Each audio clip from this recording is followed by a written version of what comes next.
Que todos vocês tenham saúde, graça e muita paz. No dia 21 de abril de 1792, no Rio de Janeiro, foi condenado à morte por enforcamento Joaquim José da Silva Xavier, o nosso Tiradentes.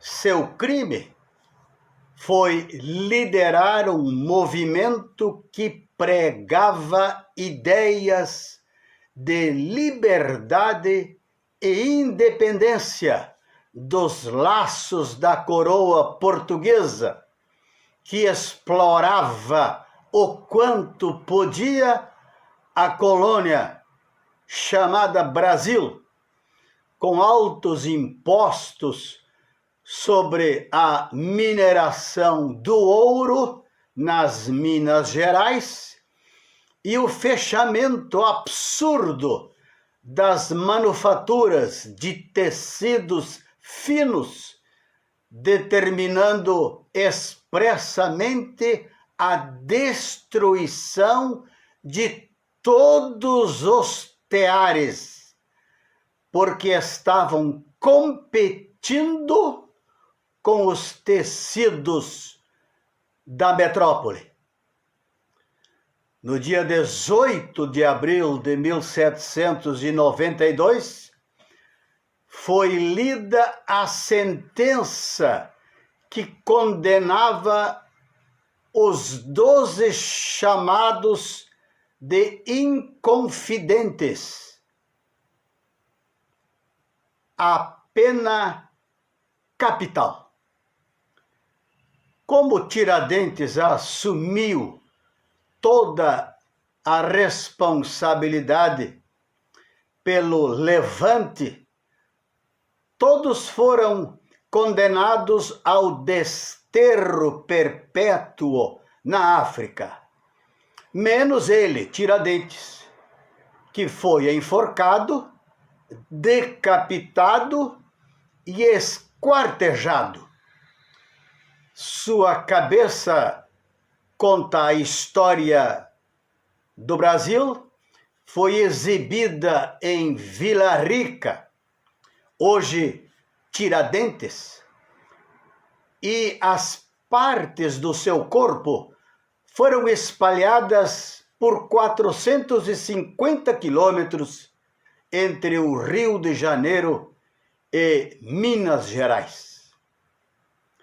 Tiradentes foi considerado, e é considerado para nós hoje, o mártir da independência, que aconteceu no dia 7 de setembro de 1822, alguns anos depois da Inconfidência Mineira. Também é cognominado de o patrono cívico da nação brasileira e o herói da liberdade. E daí, pastor? Você poderia perguntar. E daí?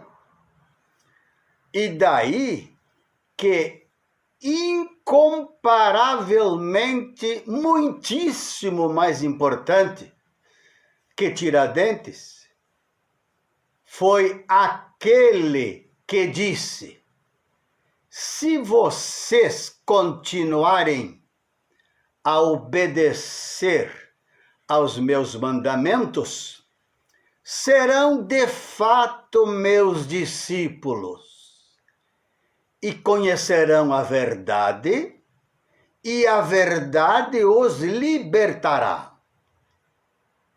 Eu afirmo a vocês que isso é verdade. Quem comete pecado é escravo do pecado. Mas se o Filho, Cristo, os libertar, vocês serão de fato livres. Evangelho de João, capítulo 8, versículos 31, 32, 34 e 36. Meus queridos, em Cristo, nós somos verdadeiramente livres. Jesus Cristo é a verdade que nos liberta para sempre de todos e quaisquer jugos. Jesus nos liberta do jugo da opressão. Jesus nos liberta da força e do domínio do pecado, como diz o apóstolo Paulo escrevendo aos Romanos, no capítulo 6, verso 22. Agora, libertos do pecado e feitos servos de Deus, temos o nosso fruto para a santificação e, por fim, a vida eterna. Que Deus abençoe vocês. Amém.